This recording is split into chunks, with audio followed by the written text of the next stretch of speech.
I want you to look at your life right now and think about something that's important to you, something that gives your life a sense of value. Think about something that you'd like to have, or something you'd like to create for you or your family or for society. I want you to hold this thought in mind. Now, one of the first things I want you to do is don't worry about the inner conversation that you're going to have. Don't worry about how you're going to do it. That's going to come. You're going to develop a plan of action. You will find the way. You'll become the kind of person that can attract the people, the resources, and everything you need in order to make that become reality. If you help enough people get what they want, you can have everything you want. What is it that you looked at some point in time and you decided that you couldn't do it? That you talk yourself out of it? Whatever it is, bring it back out there. How are you going to do it? That will come to you in due time. So you don't get in life what you want, ladies and gentlemen. You get in life what you are, not what you want. You see, the good news is that we can always become more by working to develop ourselves. So the first process of making this your decade, you've got to begin to take a look at your life and look at where are you right now? What are your strengths? What are your weaknesses? What gives your life a sense of fulfillment, a sense of joy? What does a full, rich life means to you? What is it that you can love doing 7 days a week that'll bring a smile to your face? I still have a dream. It is a dream deeply rooted in the American dream. I have a dream. Find out the reasons that you do what you do. Find out the reasons that will make you strong, that will make you walk by faith and not by sight.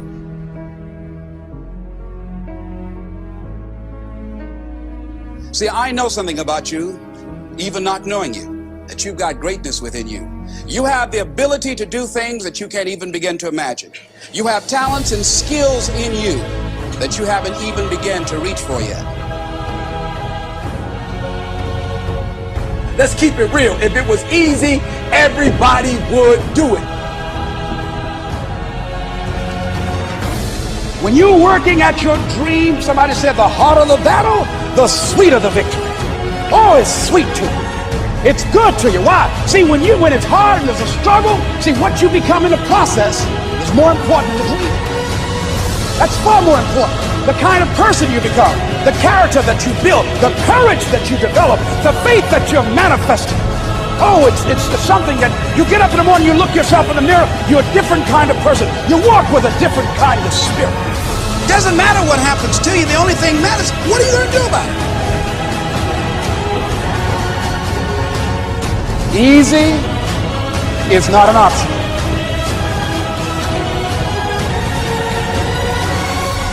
It's hard living. Life is hard.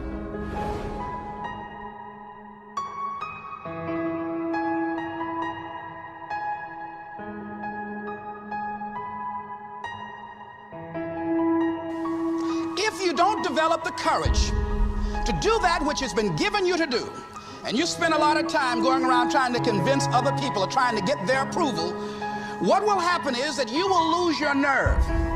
And other people will convince you that what you're doing doesn't have any value, and you'll give up on your dream.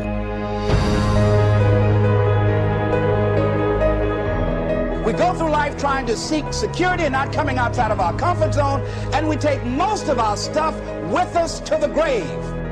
In life, you're either here today and you're gone today. And I'm saying that the fact that you're still here, that you're still breathing, you've got some more work. And you owe it to yourself. You owe it to yourself. So when you get up in the morning, that you can look yourself in the face and say, hey, I'm living my life on my terms. See, if you don't decide to act on your dream, if you don't decide to make a decision to live your life, if you don't decide to step into your fears, if you don't decide to say yes to your life, it will never work for you. Many of us never realize our greatness because we become sidetracked by secondary activity. We spread ourselves too thin, don't know how to say no, and we find ourselves doing all kinds of things and never ever have time to do those things that we need to do to work on ourselves. And then there goes a second, there goes another second, there goes another second, and we can't stop and hold time. And before you know it, you wake up one day and you're behind in your dreams and your bills. Ask your question, how much time do you have left? How much time do you have left?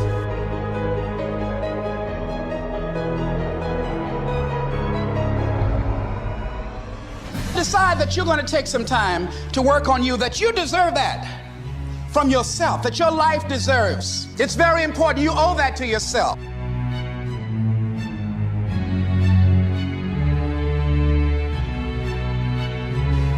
One idea can change your life. One idea can turn your life around. And as you convince you, as you sell yourself, every day, something happens for you. It will enable you to transcend yourself wherever you are, whatever you're doing. Do it with everything that you have. Develop the habit of giving more than what you're paid for.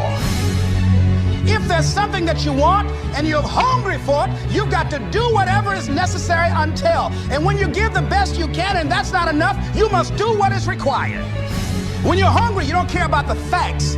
You don't care about the odds.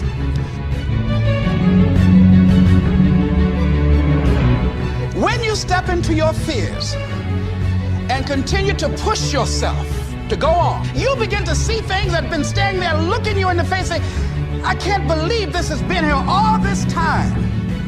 It's supposed to be difficult. If it wasn't difficult, then there'd be no growth. There would be no resistance. There'd be nothing to force you to grow stronger with. And that's why I say the most important reason, the most important thing, the most important gift that you receive by taking action, it's you growing stronger and becoming a stronger version of yourself through the challenges, through the resistance, and because it's hard. And don't give up on yourself. Don't throw the towel in so quickly. Many people give up on the 1-yard line. I want you to get to a place in your life that every mistake you make, every setback you get, right, every obstacle that you don't overcome, every barrier you can't climb. I don't want you to give up, but I want you to fail forward. Every mistake you make has to be another stepping stone, another building block. And you've got to learn how to tune out the critics outside and the critic inside. And since I'm going to do this, I'm going to harness my will, and I'm not going to let anything stop me. I deserve this. See, the last chapter to your life has not been written yet, and it doesn't matter about what happened yesterday. We don't give up. We don't surrender. We don't quit. We see differently. Our perspective is different. And because our perspective is different, our outcomes are different. Our rewards are different.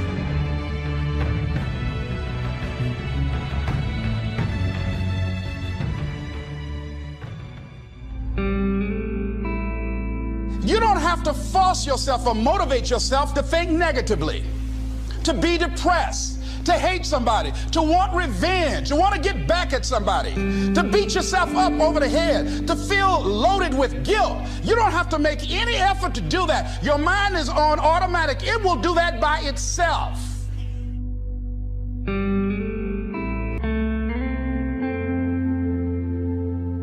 God never said that we would understand everything that happens along the way. He didn't promise that we'd never have any heartache, pain, disappointment, loss, setbacks, but He did promise that it would all work out for our good. And that piece that's painful doesn't look like it makes any sense. When everything comes together, it will fit perfectly into place. Decide that you're going to push yourself. Most people won't do that. Most people give up on themselves easily. You know the human spirit is powerful. There's nothing as powerful. It's hard to kill the human spirit. You'll get scared sometimes. Your mind will go blank on you. Some people you will allow to unnerve you. And you wonder, what's wrong with me? I'm not crazy. That's why you've got to learn to make a conscious, deliberate, determined effort to stand up inside yourself.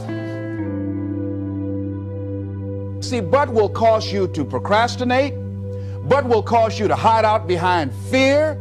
But will cause you to come up with all type of excuses that you can validate your inaction and not acting on your dream.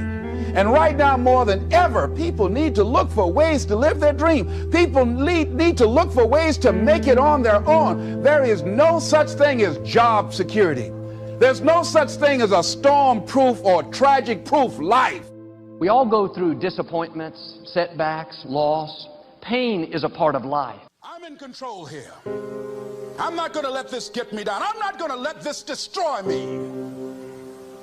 I'm coming back. And I'll be stronger and better because of it. You have got to make a declaration that this is what you stand for. You're standing up for your dreams. You're standing up for peace of mind. You're standing up for health.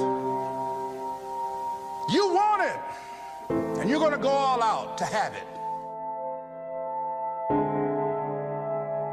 Remember, the mind needs a sensory-rich experience of what you want it to make real for you. It's important to have big dreams so you can grow into them. I would assume you've got this much going for you, and maybe all you need is just a few more thoughts, ideas, to furnish you some ways and means to turn your life into the dream you want it to be. But if you want to begin to move into your own personal greatness, if you want to begin to really enjoy a happy, successful, healthy life, you've got to be willing to go against the tide. You've got to be willing to harness your will. So as you think about your goals and dreams, detoxify your life. Les, can I change them? No. It's a full-time job changing yourself. And there's some people that's so negative they can walk into a dark room and begin to develop. Whatever you have to do, this dream you got, whatever you want to do, will it be easy to just run out there and do it? No. Will it happen overnight? No. Will it be a struggle? Yes. Will there be times when you can't make ends meet? Yes, that's a part of it. Will there be times you won't know what to do? Yes, that's a part of it. If you don't control your mind and allow it to dwell on negative thoughts and feelings, it's your worst enemy because it creates your unhappy future. If you control your mind, it's your best friend because it becomes your best friend, which will create your great future. See, the goal of this first session, this hour of power, is to get you not just to realize how extraordinary your life is and appreciate what you have, but also to decide on what you want and to make it happen by making the shifts inside yourself that are necessary. But to make that happen, you're going to have to recapture what's missing.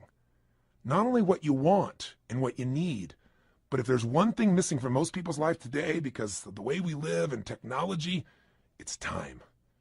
I mean, think about it. Not just time, but time for yourself. Time to actually feel. Time to not just react to the constant stimulus. Time to sit down and dream or decide, this is how I want my life to be.